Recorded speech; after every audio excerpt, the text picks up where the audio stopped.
नमस्कार दोस्तों। स्वागत है आपका मेरे चैनल सुनहरी कहानियाँ में। आइए सुनते हैं आज की कहानी वासना की कड़ियाँ, जो मुंशी प्रेमचंद जी द्वारा लिखी गई है।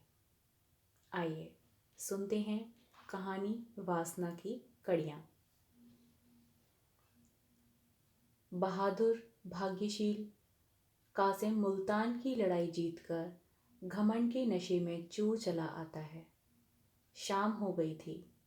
लश्कर के लोग आरामगाह की तलाश में नजरें दौड़ाते थे, लेकिन कासिम को अपने नामदार मालिक की खिदमत में पहुंचने का शौक उड़ाए लिए आता है।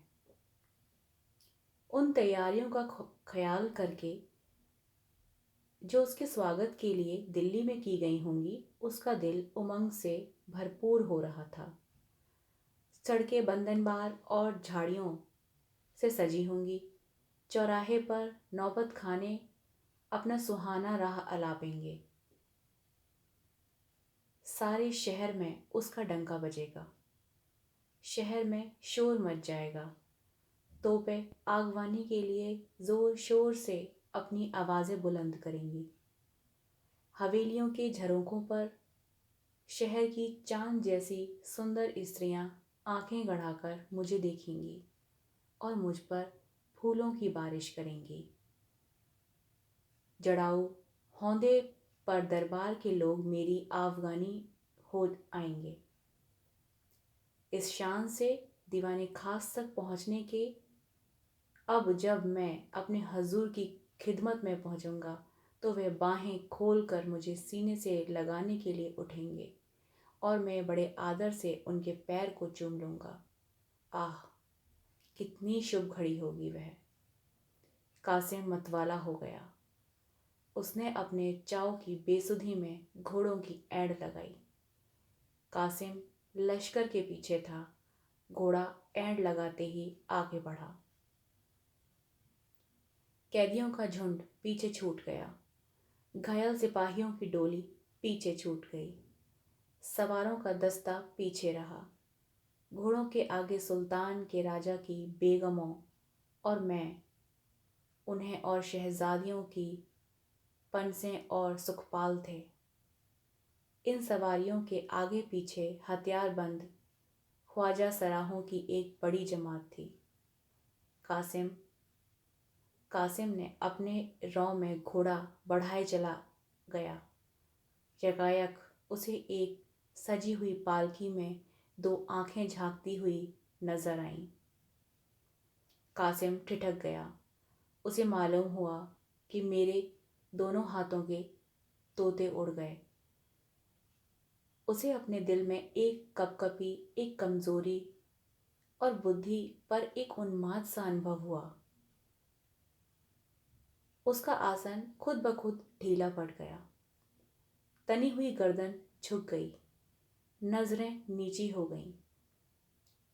वह दोनों आंखें दो चमकते और नाचते हुए सितारों की तरह, जिनमें जादू का सा आकर्षण था, उसके आगोश में जा बैठा।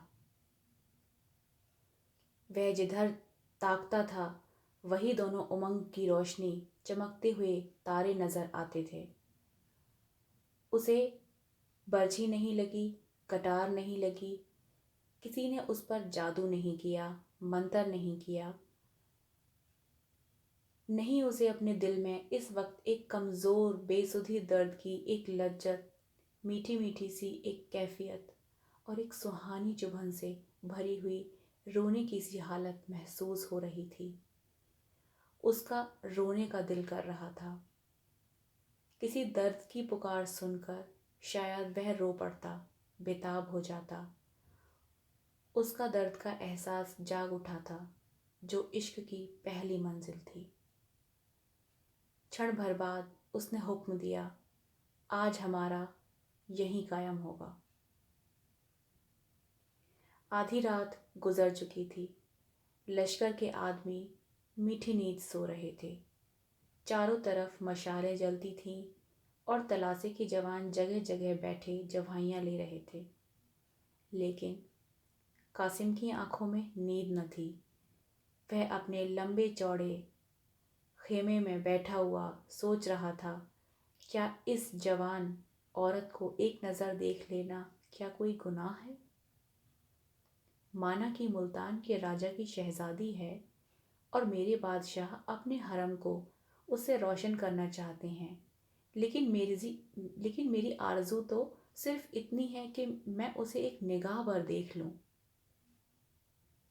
और वह भी इस तरह की किसी को खबर ना हो, बस।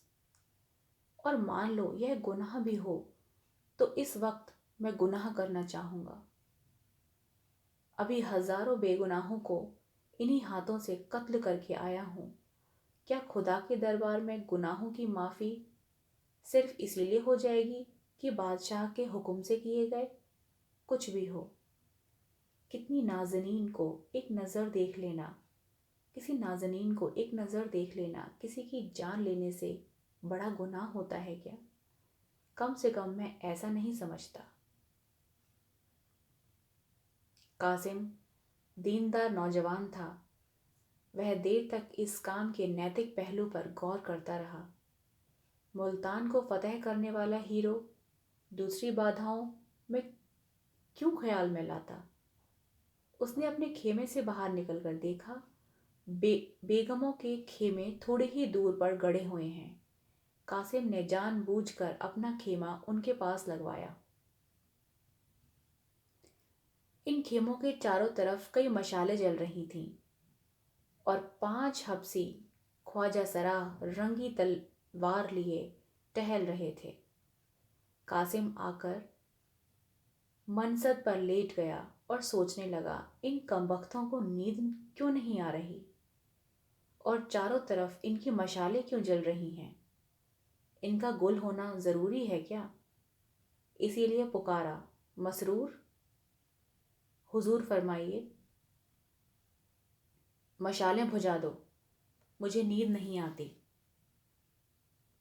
हुजूर, रात अंधेरी है। हाँ, पता है, जैसी हुजूर की मर्जी। ख्वाजा सराह चला गया और एक पल में सब की सब मशालें गुल हो गईं। अंधेरा छा गया। थोड़ी देर में एक औरत शहजादी के खेमे से निकलकर पूछा, मसरूम, सरकार सरकार पूछती है यह मशालें क्यों बुझा दी गई हैं? मशरूम बोला, सिपहदार साहब की मर्जी। तुम लोग होशियार रहना, मुझे उनकी नीयत साफ नहीं लगती। कासिम उत्सुकता से व्यग्र होकर कभी लेटता है, कभी बैठता है, कभी टहलता है, बार बार दरवाजे पर आकर देखता है, लेकिन पांचों ख्वाजा सराह देवों की तरह खड़े नजर आते हैं। कासिम को इस वक्त यही धुन थी कि शहजादी का दर्शन एक बार हो जाए बस। अंजाम की फिक्र और बदनामी का डर और शाही गुस्से का खतरा उस पुरजोर ख्वाहिश के नीचे दब गया था। घड़ियाल ने 1 बजाया। कासिम यूं चौंक पड़ा जैसे कोई अनहोनी बात हो गई, जैसे कचहरी में बैठा हुआ कोई फरियाद अपने नाम की पुकार सुनकर चौंक पड़ता है। ओह, 3 घंटे में सुबह हो जाएगी, खेमे उखड़ जाएंगे, लश्कर चूक कूच कर देगा। वक्त तंग है, अब देर करने की, हिचकिचाने की गुंजाइश नहीं। कल दिल्ली पहुंच जाएंगे। अरमान दिल में क्यों रह जाएं? किसी तरह इन हरामखोर ख्वाजा सराहों को चकमा देना चाहिए। उसने बाहर निकल आवाज लगाई, मसरूर, हुजूर फरमाइए, होशियार हो ना? हुजूर पलक तक नहीं झपकी। नींद तो आती ही नहीं होगी, कैसी ठंडी हवा चल रही है। जब हुजूर नहीं अब अभी तक आराम नहीं फरमाया तो गुलामों की तो क्या औकात कि नींद आ जाए। मैं तुम्हें कुछ तकलीफ देना चाहता हूँ, कहिए। तुम्हारे साथ 5 आदमी हैं ना, उन्हें लेकर जरा एक बार लश्कर का चक्कर लगा आओ। देखो कि लोग क्या कर रहे हैं। अक्सर सिपाही रात को जुआ खेलते हैं, बाज आसपास के इलाकों में जाकर खरमस्ती किया करते हैं। जरा होशियारी से काम करना मसरूर। मगर यहाँ मैदान खाली हो जाएगा कासिम। मैं तुम्हारे आने तक खबरदार रहूंगा मसरूर। जो मर्जी हुजूर। कासिम, मैंने तुम्हें बहुत बार समझाया कि यह खिदमत सुपुर्द की है। इसका मुआवजा इंशाअल्लाह तुम्हें आकर से अता होगा। मसरूर ने दबी जबान में कहा, बंदा आपकी यह चालें सब समझता है। इंशाअल्लाह सरकार से आपको भी इसका इनाम मिलेगा। और तब जोर बोला, आपकी बड़ी मेहरबानी है। एक लम्हे में पांचों ख्वाजा सराह लश्कर की तरफ चल दिए। कासिम ने उन्हें जाता देखा। मैदान साफ हो गया। अब वह बेधड़क खेमे में जा सकता था।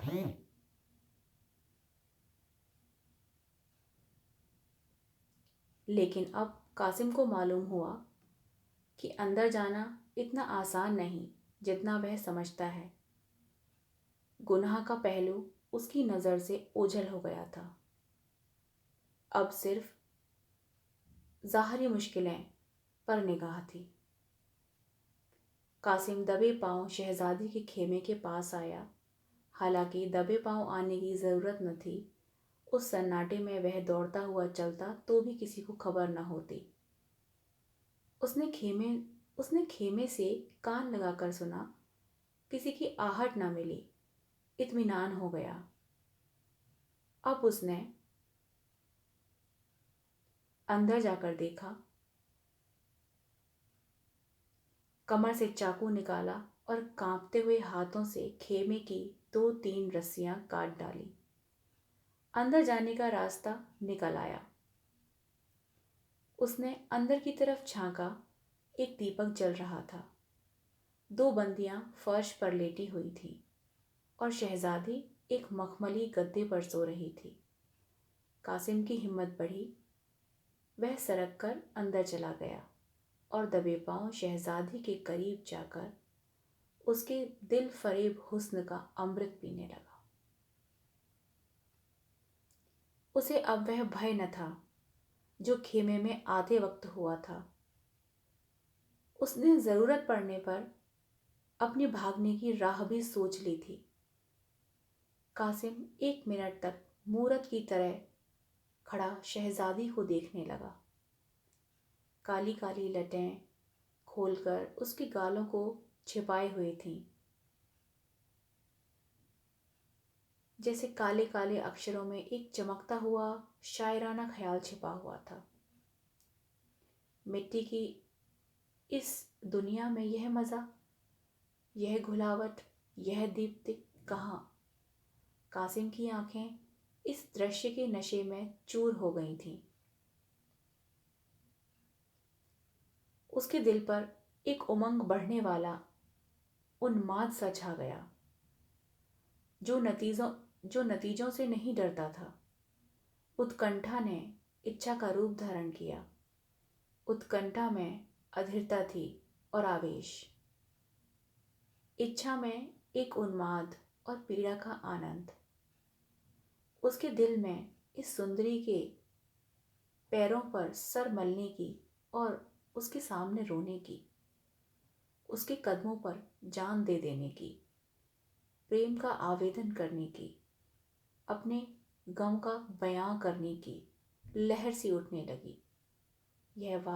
वह वासना के भंवर में पड़ गया था। कासिम आध घंटे तक उस रूप की रानी के पैरों के पास सिर झुकाए सोचता रहा कि उसे कैसे जगाऊं। ज्यों ही वह करवट बदलती, वह डर के मारे थरथरा जाता। वह बहादुरी जिसने मुल्तान को जीता था उसका साथ छोड़ रही थी। एकाएक कासिम की निगाह उस सुनहरे गुलाब पोश पर पड़ी जो करीब ही एक चौकी पर रखी थी।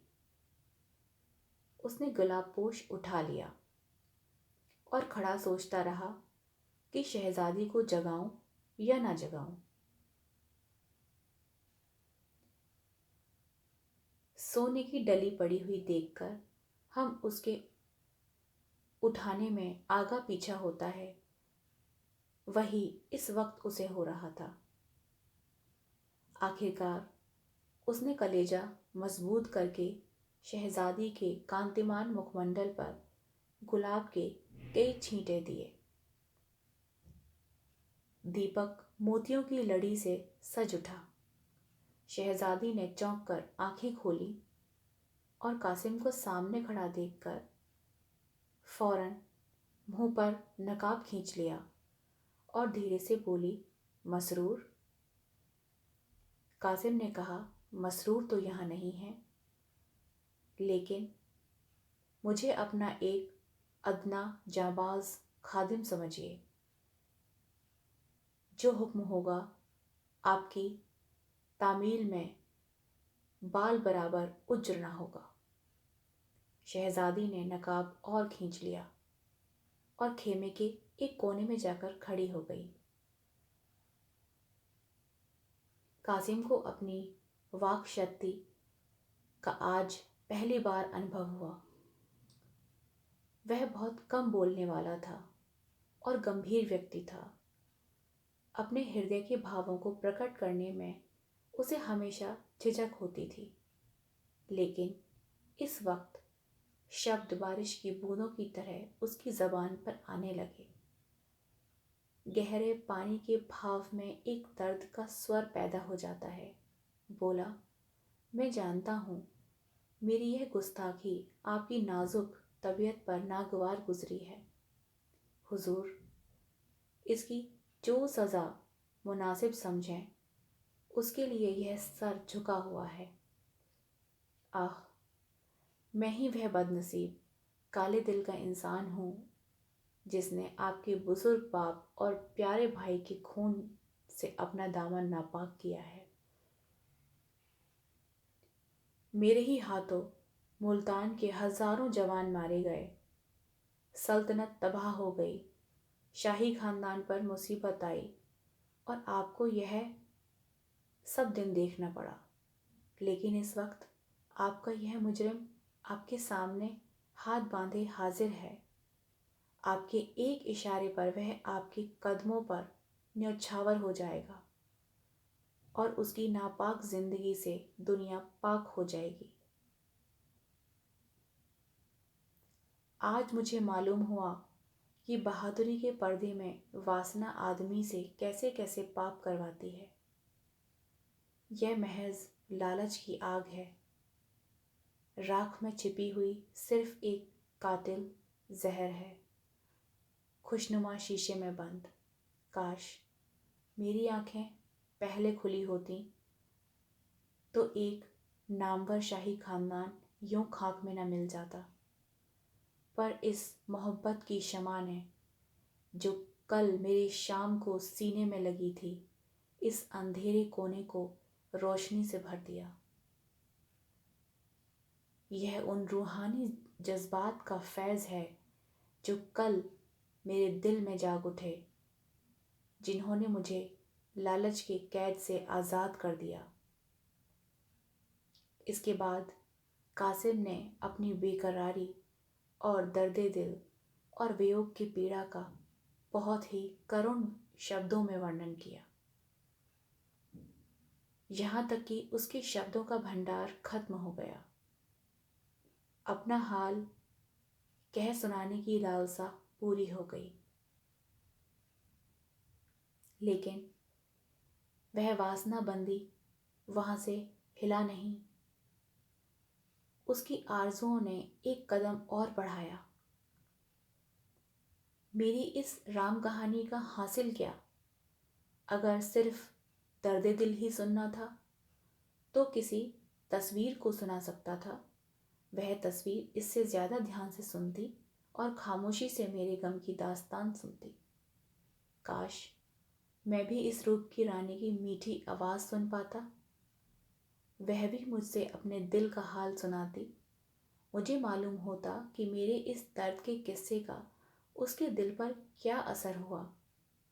काश मुझे मालूम होता कि जिस आग में मैं फूंका जा रहा हूँ उसकी आंच उधर भी पहुँची है या नहीं। कौन जाने यह सच हो कि मोहब्बत पहले माशूक के दिल में पैदा होती है।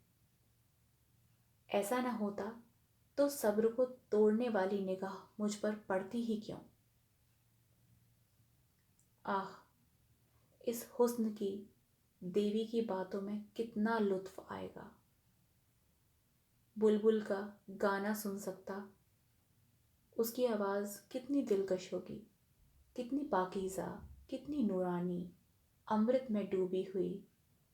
और जो कहीं भी मुझसे प्यार करती हो वह मुझसे ज़्यादा खुशनसीब इस दुनिया में और कौन होगा। इस ख्याल से कासिम का दिल उछलने लगा। रगों में एक हरकत सी महसूस हुई। इसके बावजूद कि बांदियों के जग जाने और मसरूर की वापसी का धड़का लगा हुआ था। आपसी बातचीत की इच्छा ने उसे अधीर कर दिया।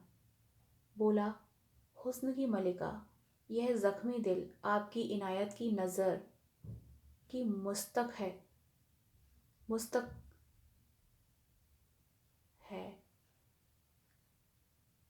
इसके हाल पर रहम न कीजिएगा।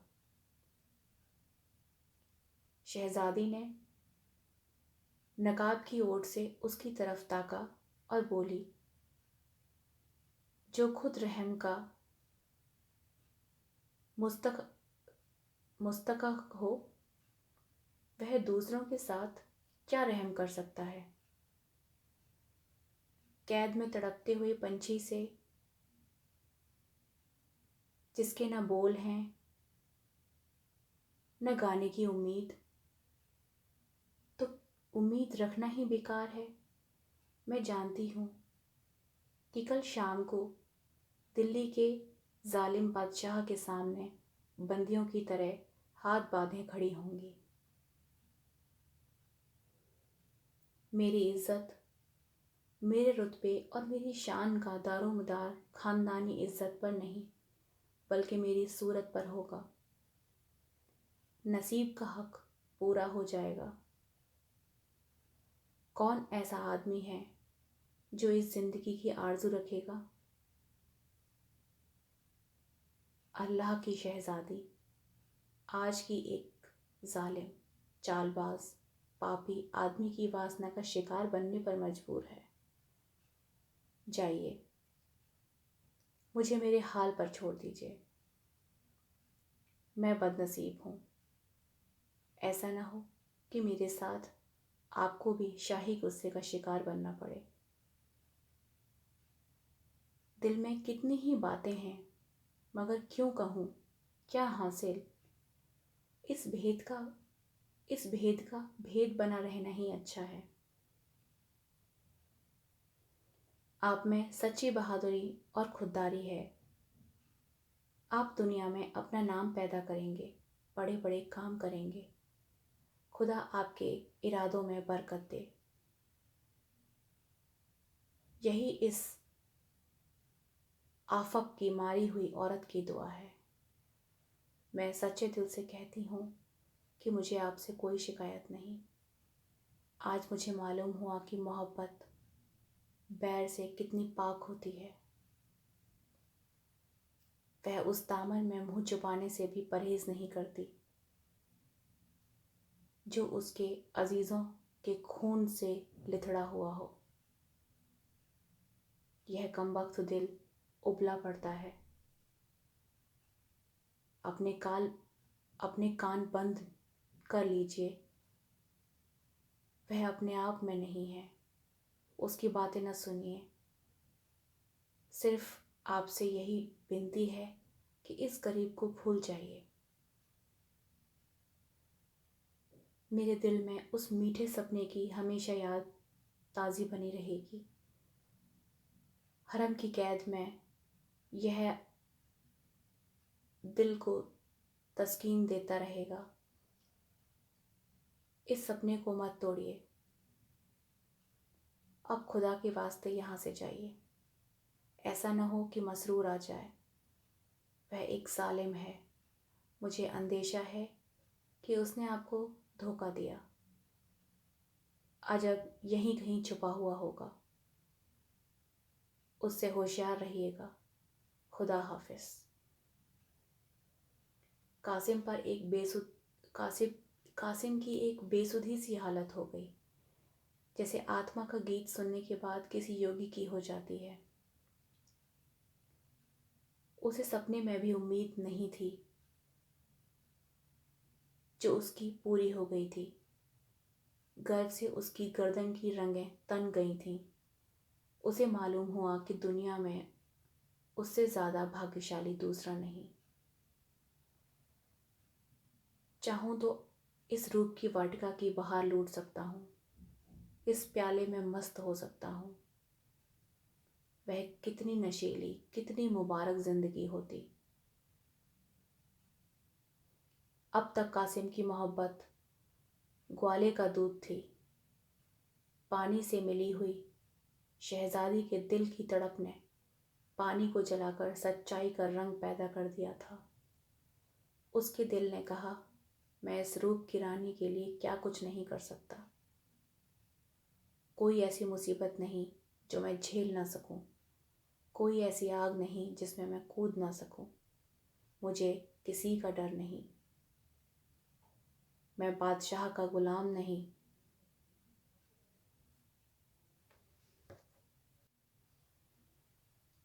उसके सामने हाथ फैलाने वाला नहीं।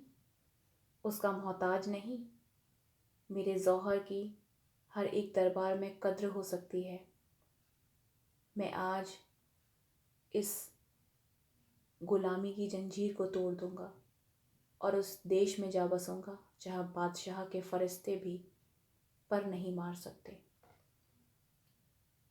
हुस्न की नेमत पाकर अब मुझे और किसी चीज़ की इच्छा नहीं। अब अपनी आरजुओं का गला क्यों घोटूं? कामनाओं को क्यों निराशा का ग्रास बनने दूं? उसने उन्माद की स्थिति में कमर से तलवार निकाली और जोश के साथ बोला, जब तक मेरे बाजुओं में दम है कोई आपकी तरफ आंख उठाकर नहीं देख सकता, चाहे वह दिल्ली का बादशाह ही क्यों ना हो। मैं दिल्ली के लिए कूच और बाजार में खून की नदी बहा दूंगा। सल्तनत की जड़ें हिला दूंगा। शाही तख्त को उल्ट पलट कर दूंगा और कुछ न कर सकूंगा तो मर मिटूंगा, पर अपनी आँखों से आपकी यह जिल्लत न देखूंगा। शहजादी आहिस्ता आहिस्ता उसके करीब आई और बोली, मुझे आप पर पूरा भरोसा है, लेकिन आपको मेरी खातिर ज़ब्त और सब्र करना होगा। आपके लिए मैं मल्हारा की तकलीफ़ें और जुल्म सब सह लूँगी। आपकी मोहब्बत ही मेरी ज़िंदगी का सहारा होगी। यह यकीन है कि आप मुझे अपनी अमानत समझते हैं और मुझे हमेशा सलामत रखेंगे। कौन जाने तकदीर हमें फिर मिलाए या ना मिलाए। कासिम ने अकड़कर कहा, आप दिल्ली जाएं ही क्यों, हम सुबह होते होते भरतपुर पहुंच सकते हैं। शहजादी, मगर हिंदुस्तान के बाहर तो नहीं जा सकते। दिल्ली की आँख का कांटा बनकर मुमकिन है हम जंगलों और वीरानों में ज़िंदगी के दिन काटें और चैन नसीब न होगा। असलियत की तरफ से आंखें न बंद कीजिए। खुदा ने आपकी बहादुरी दी है तो उसको कायम रखिए।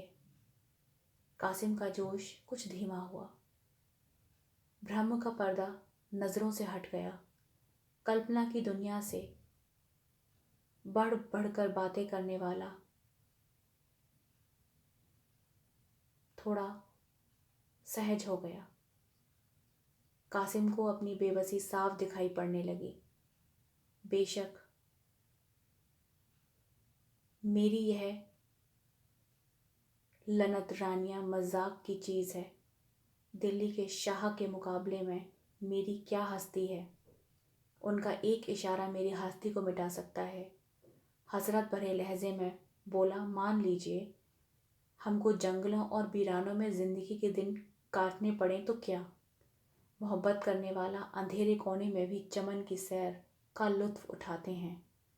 मोहब्बत में वह फ़कीरों और दरवेशों जैसा अलगाव है जो दुनिया की नेमतों की तरफ आंख उठाकर भी नहीं देखता।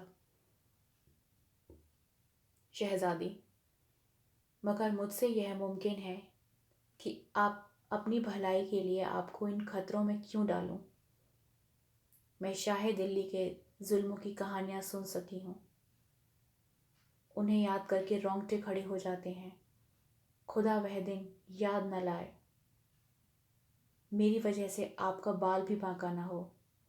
आपकी लड़ाइयों के चर्चे, आपकी खैरियत की खबरें उस कैद में मुझको तस्कीन और ताकत देंगी। मुझे मुसीबतें झेलूंगी और हंस हंस कर आग में जलूंगी। माथे पर बल ना आने दूंगी। हाँ, मैं शाही दिल्ली के दिल को अपना बनाऊंगी, सिर्फ आपकी खातिर से, ताकि आपके लिए मौके पड़ने पर दो चार अच्छी बातें कह सकूं। लेकिन कासिम अब भी वहां से न हिला। उसकी आरज़ुएं उम्मीद से बढ़कर पूरी होती जा रही थीं। फिर हवस भी उसी अंदाज में बढ़ती जा रही थी। उसने सोचा, अगर उसकी मोहब्बत की बहार सिर्फ कुछ लम्हों की मेहमान है तो फिर उन मुबारकबाद लम्हों को आगे की चिंता से क्यों बेमज़ा करे। अगर तकदीर ने इस हुस्न की नेमत को पाना नहीं लिखा तो इस मौके को हाथ से क्यों जाने दूं। कौन जाने फिर मुलाकात हो या ना हो, यह मोहब्बत रहे या ना रहे।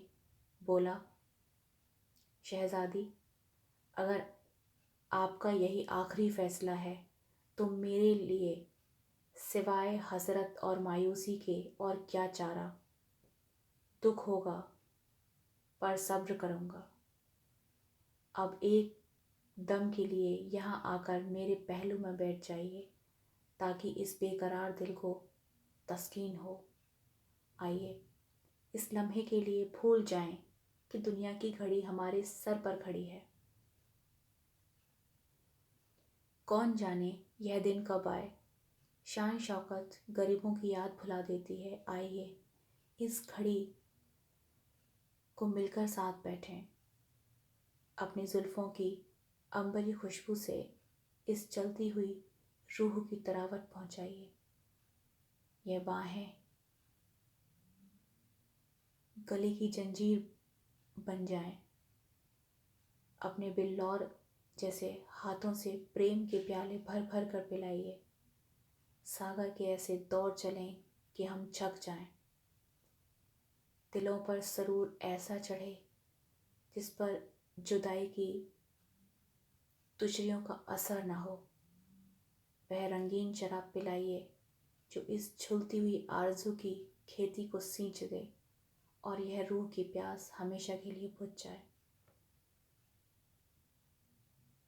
शहजादे की बिल्लौरी हथेली में सुर्ख शराब का प्याला ऐसा मालूम होता था जैसे पानी की बिल्लौरी सतह पर कमल का फूल खिला हो।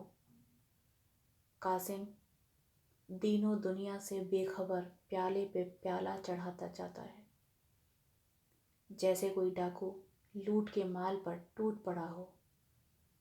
यहाँ तक कि उसकी आंखें लाल हो गईं, गर्दन झुक गई पी पी कर मदहोश हो गया, शहजादी की तरफ वासना भरे आंखों से ताकता हुआ। बाहें खोले, बढ़ा की घड़ियाल ने 4 बजाए और खूंच के डंके की दिल छेद देने वाली आवाजें कान में आईं। बाहें खुली की खुली रह गईं। लड़कियां उठ बैठीं।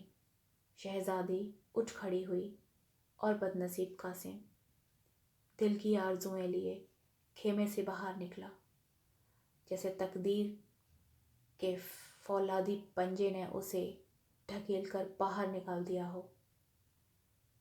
अब जब अपने खेमे में आया तो दिल आरजुओं से भरा हुआ था। कुछ देर के बाद आरजुओं ने हवस का रूप भरा और अब बाहर निकला तो दिल हसरतों से पागल था। हवस का मकड़जाल उसकी रूह के लिए लोहे की जंजीर बना हुआ था। शाम का वक्त था। सुबह की ठंडी ठंडी हवा, सागर में धीरे धीरे लहरें उठ रही थीं। बहादुर, किस्मत का धनी कासिम मुल्तान के मोर्चे को सर करके गर्व की मदरा पिए उसके नशे में चूर चला आता है।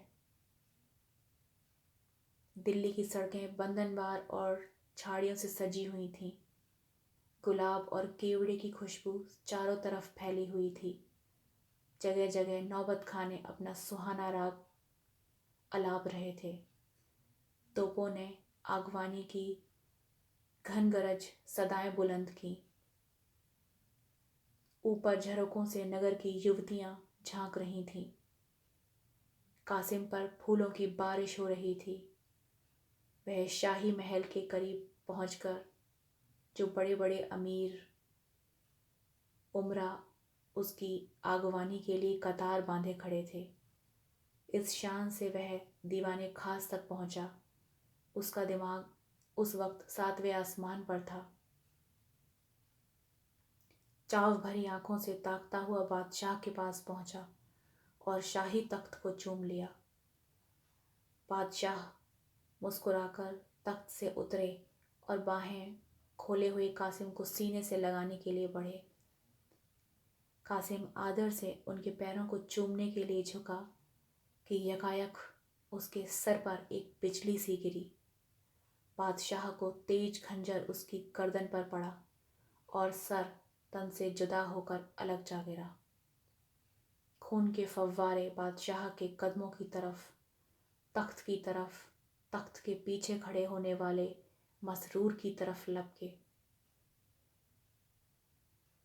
घायल शरीर एक पल के लिए ठंडा हो गया, मगर दोनों आंखें हसरत की मारी हुई दो मूर्तों की तरह देर तक दीवार की तरफ ताकती रहीं। आखिर वह भी बंद हो गई। हवस ने अपना काम पूरा कर दिया। अब सिर्फ हसरत बाकी थी, जो बरसों तक दीवाने खास के दरो दीवार पर छाई रही और जिसकी झलक अभी तक कासिम के मज़ार पर घास फूस की सूरत में नजर आती है। आशा करती हूँ आपको ये कहानी पसंद आई हो। मिलते हैं एक नई कहानी के साथ। तब तक के लिए धन्यवाद।